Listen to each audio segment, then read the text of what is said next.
Welcome back, Sethbling here.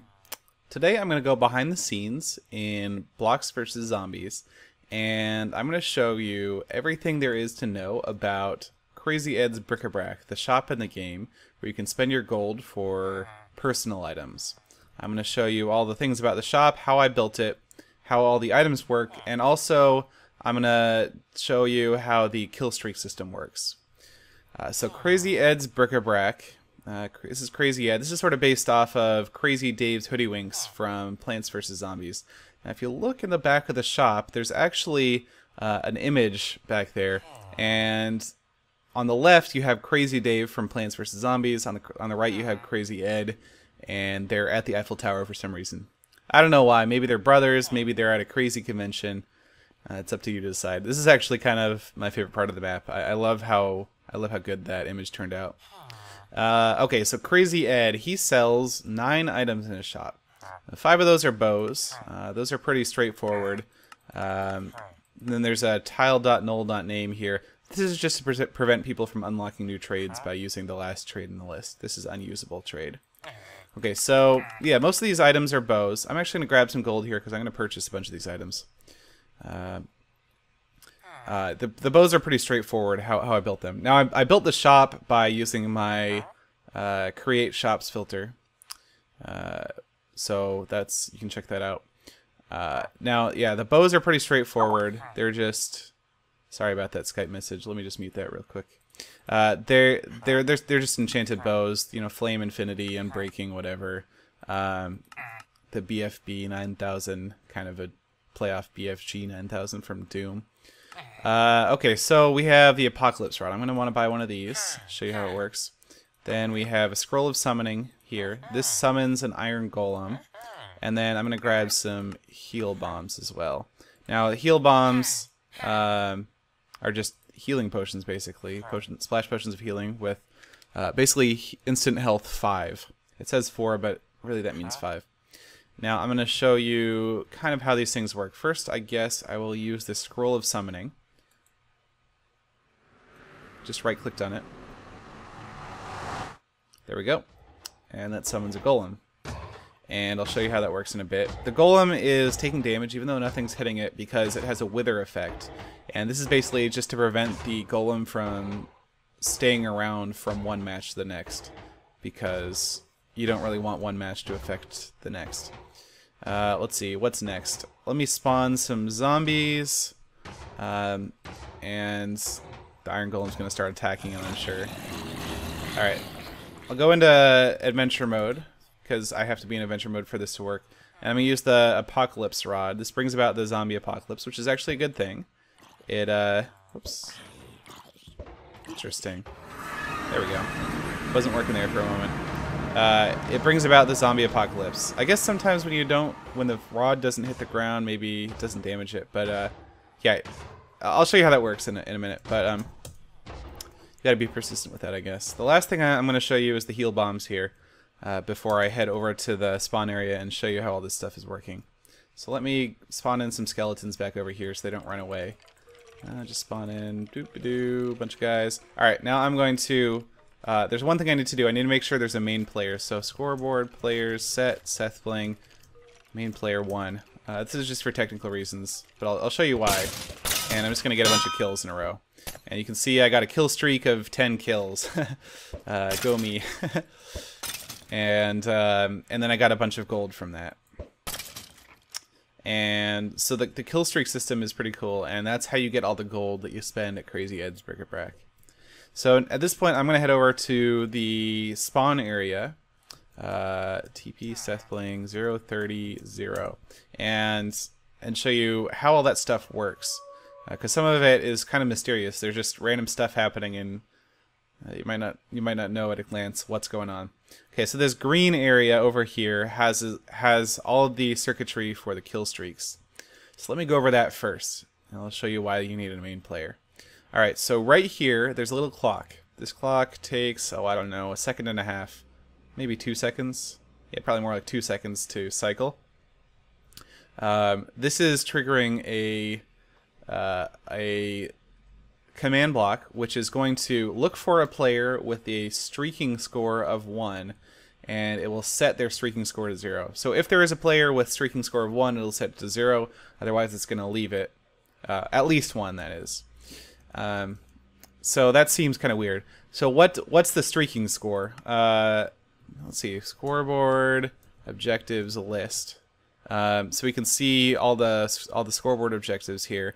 Although I have to scroll up a little bit. Here, streaking is the very top one. The type is total kill count. So whenever you get a kill, your streaking score is going to go up. Now every time this clock triggers, it's going to reset your streaking score to 0. But if your streaking score was already 0, this command isn't going to do anything because it's only looking for players with at least 1. So this comparator, the output of the command block, is only going to be on if there's a player who has gotten kills in the last 2 seconds.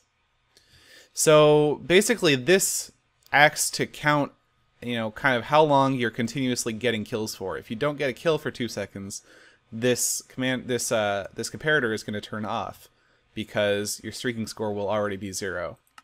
So when this comparator turns off, this torch turns on and it resets everybody's streak kills score.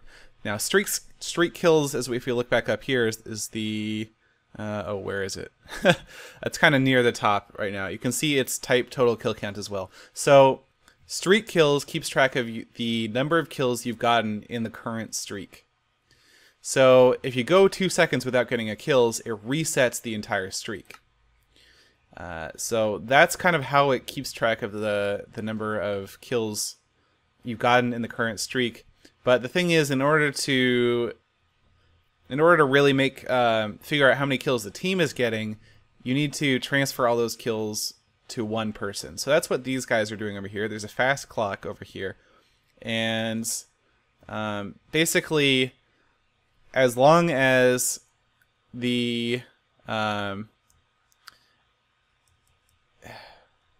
as long as a player has a streak kill score of at least 1, these command blocks are going to remove the streak kills score from them. And every time it does that, it's also going to add 1 to the main player. So it's sorry, I was unclear about that. In this one, it's looking for a player with at least 1 kill for the streak, but it's also looking for people that aren't the main player. And this main player score is set every time you start the game, just so one person is the main player. And so if if a non-main player has a point in the streak kills score, it's going to remove 1 point from that player and give 1 point to the main player. So it just transfers points to the main player so that the main player is the one with all the points for the streaks. And so it tallies it up in the main player, and then over here we can see there's a clock here that basically tests for how many kills the main player has. So if the main player has at least 3 kills in the streak, it's going to trigger this one, which is going to play the anvil sound, and it says the kill streak number, and it also gives everybody a 1 gold ingot. And then similarly for this one's the same thing, except it's looking for if the main player has at least 4 kills in the streak, etc. It goes up to 22, I think. The top one here is 22, and that's just kind of a random number. But after 22, it resets everybody's streak kills to 0, just because it can't deal with anything above 22, because I only had so much space. I guess I could have extended it, but I didn't. So that's a little bit complicated, but that's how the streak kills work. It's a way to get all the kills for the entire team counted towards the streak, and it's a pretty cool system. It's probably useful for some other maps too. This was actually the first thing I implemented when I started working on the game. So that's how you get the gold pieces. Let me talk about let's see, is it over here? Yeah. So let me talk about a couple other things. So first of all, the Apocalypse Rod. Now, when I cast the Apocalypse Rod and reeled it back in, that was what triggered the zombie apocalypse. Let me just get myself a fishing rod. Any old fishing rod will do, and go back to adventure mode. Now when I cast and reel it in, there's going to be 2 damage on the fishing rod. And you saw this thing blinked on for a sec. So what's going on here is that these command blocks are looking for, it's trying to clear an item from everyone's inventory. The item it's trying to clear is number 346, which is the fishing rod, and it's only looking for fishing rods with exactly 2 damage. That's what this command block is doing. This one's looking for fishing rods with 4 damage, and this one's looking for fishing rods with 6 damage, etc. It goes up to 16, so that if you spam the rod, it'll still figure it out and clear the rod from you. Now, when you successfully do that, the comparator output's going to be on, and so it'll trigger all these command blocks, which set difficulty to peaceful, which despawns all the zombies, and then sets it back to normal, which will allow zombies to start spawning again. And it also says it's the zombie apocalypse and plays the portal sound, which you hear when you do that. So that's how that works. It's actually pretty straightforward. There's just a clock triggering it to make sure these are checked very frequently. Now, one thing about this is when you're clearing inventories like this, it actually causes a little bit of inventory lag. So if you're noticing when you're playing around with your gold in your inventory, I don't know, it's probably not that noticeable in single player or anything, but in multiplayer, you can notice that you might have a little trouble manipulating your inventory, and that's actually because of these things. But there was really nothing I could do to prevent that if I wanted to have this work. And then up here is a similar system, and here I'm clearing a different item. This is 358. So this is a map. Item 358 is a map item that has map data, not an unused mapped item. So let me grab that empty map. So it's not trying to clear empty map from my inventory, but when I right click and turn this into an actual map with actual map data, that is item 358, and you'll see it clears it, and this comparator turns on. And that's what triggered the golem. Huh, it's interesting. I've never seen that before. And so this is basically, this entire sequence is just to summon the golem. So it plays the portal.trigger sound, and it gives it just enough delay so that at the end of that sound, the iron golem is going to spawn. And this looks like a structure spawner from my structure spawner filter, but again, this only spawns just that one iron golem entity with the wither effect when you do this, when you break the cart. So there's a little lava. Anyway, and then it also says the message that an iron golem has been summoned when you do that. So that's how that works, the iron golem. I think I missed something. Maybe not. Yeah, I think I got it. I guess there's one last thing I want to mention. That's the invisible barrier here. So this thing looks for a player in adventure mode, and it's looking for them. Okay, 1,000 is the x coordinate of the actual game field, and I'll go back there in a minute. It's looking for them within 1,000 within 10,000 blocks of negative 9,937 as the y coordinate. So what this means is basically there's a big sphere that's centered right under the map, and I'll show you what that looks like. So when I go into game mode 2, adventure mode, that means the sphere is basically everything below the level that I'm standing on now. So if I fall at all, that's what teleports me back onto the platform here. So that's what makes it impossible to jump off. There's also a clock that is applying the saturation and healing effect so that I heal my damage instantly and I never have any hunger.